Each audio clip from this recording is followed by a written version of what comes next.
you, and HuffPost UK's political editor, Kevin Schofield. So welcome back to you.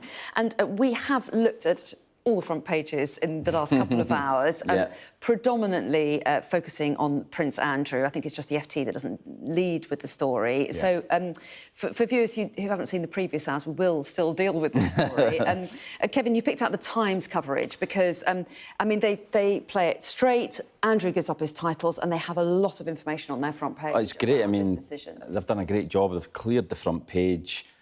Comment from assistant editor, obviously an expert in this field. And yeah, I mean, it gives you chapter and verse. He's had to relinquish his knighthood as a Knight Grand Cross of the Royal Victorian Order, his Royal Knight Companion of the Most Noble Order of the Garter.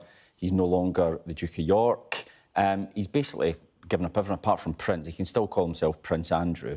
And that's because he was born a prince and they can't take that away from him. Effectively, right? yeah. And he's, been sent to Siberia, basically, by the royal family. He can't join them for Christmas Day anymore. He basically will not be seen out in public with the royal family ever again. And also it affects his wife, estranged wife. Did they ever divorce? Well, I think they are divorced. They are divorced, they still live together, don't they? I think that's right. She's very supportive ex-wife. Yeah, they have a very close friendship, certainly, don't they? They still live sort of in the Royal Lodge, but not together, because it's so massive. I think it's 30 rooms. Yeah, so they can quite easily, I guess, live there and not live there at the same time. Nice to have your own space. He's getting to keep that, but pressure on him to give that up voluntarily. Doubt he will, but, that's certainly, they're saying that could be his next self-sacrifice, basically. Now, the way it's been presented is this was a mutual decision between him and the King, but everyone knows, and all the experts agree that this was not voluntary. He was told basically he was going to have to give up all these because of all the allegations against him, which he says in his statement last night he still denies. Vigorously denies, that's right. And he says the reason that he's putting aside his titles is because of the distraction caused by those accusations, as you say.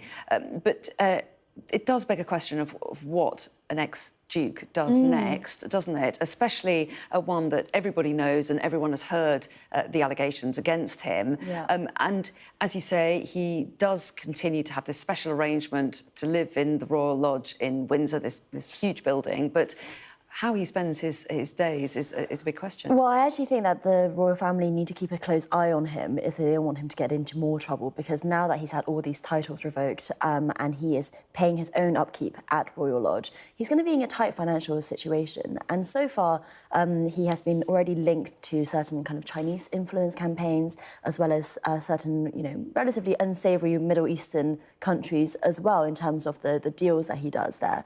So if he's getting so cut off, and if there is no kind of good alternative for him, what we don't want is for him to kind of use that soft power that he has, that name of being a prince still, for, other ways to get income. So I think that's the next scandal if he's not kept a close eye on, really. And senior royals clearly keen to distance themselves from him. Yeah.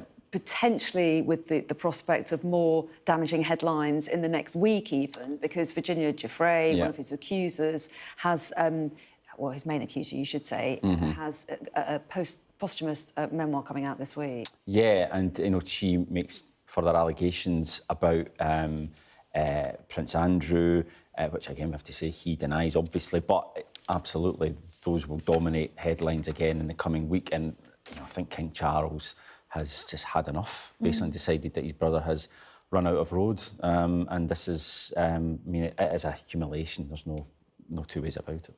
Let's move on to some of the other stories in the papers, Cindy. And you've picked out an article in The Guardian about the decision by the government to delay yet again a decision on whether or not China can develop this mega embassy in London. So just to catch people up, China bought this site in 2018. That was at the time that Boris Johnson was Prime Minister. And it seemed to have been a suggestion at the time when they bought this property that it was going to be developed into this embassy. For £255 million, Yeah, so it'll be one of the biggest embassies that China has across the world, and I think it will be the biggest in Europe as well.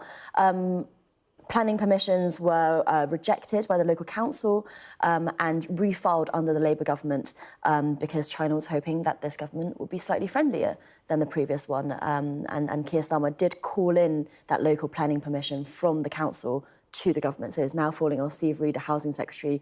You know, this is kind of a cursed cup, really, to be dealing with. A hospital pass. Yeah, really. real hospital pass. And he's new in the job too. He's very new in the job, exactly. And Angela Rayner never made that decision. But now we're hearing that it's been delayed again until December. Now, just to give you an idea of how important this is for China, they have been threatening to not give planning permission for the British embassy in Beijing in retaliation. You know, when they talk about consequences of delaying this mega embassy, that's one of the tit for tat that the British side are being kind of subjected to as well, that they can't have a new embassy either. And in terms of, you know, Xi Jinping himself has raised this issue with Keir Starmer. So if they don't get this embassy, it will be a really humiliating outcome for China. At the same time, we've had weeks of this collapsed China spy trial story. We have all these security concerns. The Dominic Cummings revelations this week about China having access to some government files, at least.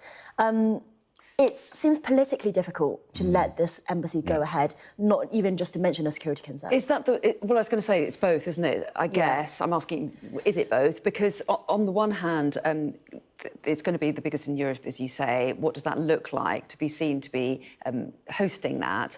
But also, isn't the location seen to be sensitive? Yes. So there are two major buckets of security concerns, you can call it that way. The human resources, you know, this embassy of this size, how many diplomats can it host and how many of those diplomats are actually intelligence officers for the Chinese? You know, we all know that embassies are used for this espionage purposes, not just by China, but by everyone. But if you're going to give them this massive site, will they have then more spies basically here? That's one thing. The other thing is the physical location over these supposed cables.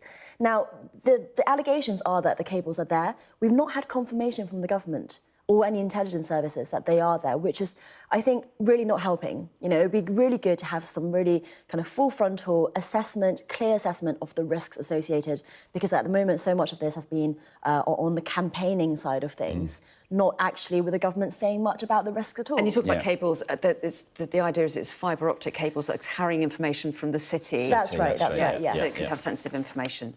So we will have to wait till December till we get that decision.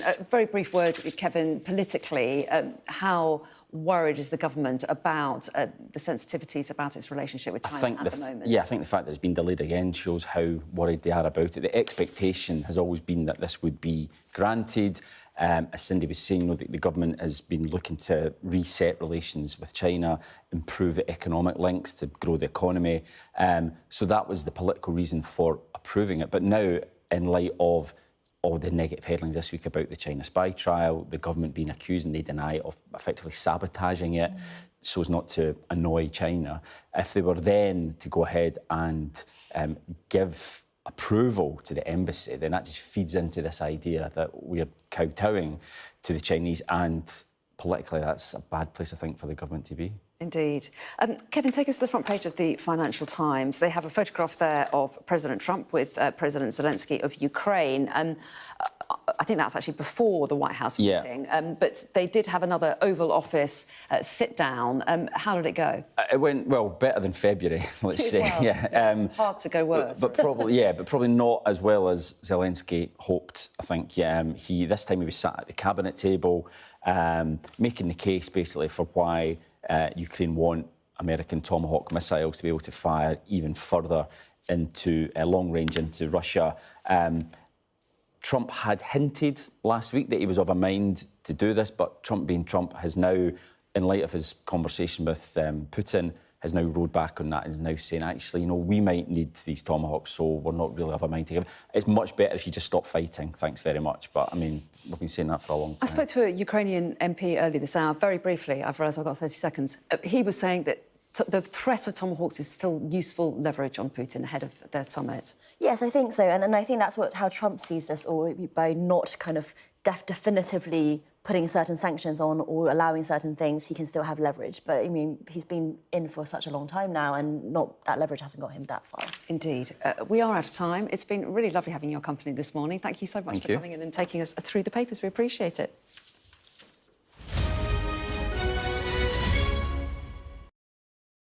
I'm Dominic Waghorn, Sky's International Affairs Editor, covering a world that seems to be unravelling.